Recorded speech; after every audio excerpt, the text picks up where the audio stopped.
सुधा ललित. माझ्या कवितेचे शीर्षक आहे पूर्वीचा काळ सुखाचा होता. एकमेकात आपुलकी होती, आपलं तुपलं मानत नव्हती. एकमेकात आपुलकी होती, आपलं तुपलं मानत नव्हती. सुख दुःखात एकत्र यायची, दुसऱ्याच्या आनंदात आनंद मानायची. एकत्र कुटुंब बघायला मिळायची, गावची माणसं एकत्र राहायची. खरंच तेव्हाची माणसं अडाणी होती, पण त्यांच्याकडे संस्कारांची शिदोरी होती. सगळ्यांकडेच होती प्रेम, माया, ममता. त्यामुळेच एकमेकांबद्दल वाटत होती आत्मीयता. बरीच नाती अनुभवायला मिळत गेली, काळाच्या पडद्याआड ती दूर गेली. गावाकडची पोरं शहराकडे आली, गावाकडची ओढ आपोआपच कमी झाली.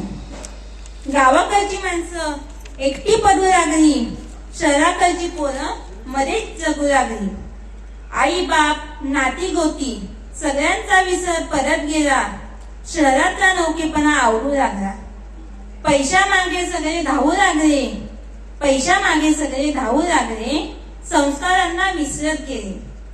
सुख दुःखात कोणी नाही सोबती, सुख दुःखात कोणी नाही सोबती. जिथे तिथे सदा माणसांची नाकं मुरत गेली.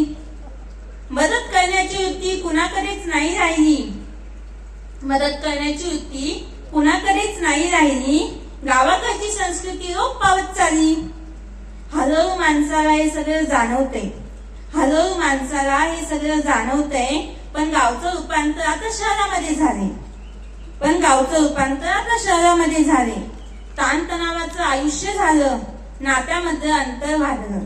ताणतणावाचं आयुष्य झालं, नात्यामध्ये अंतर वाढलं. भाजी भाकरी खाऊन सुद्धा माणूस आनंदात जगत होता. भाजी भाकरी खाऊन सुद्धा माणूस आनंदात जगत होता.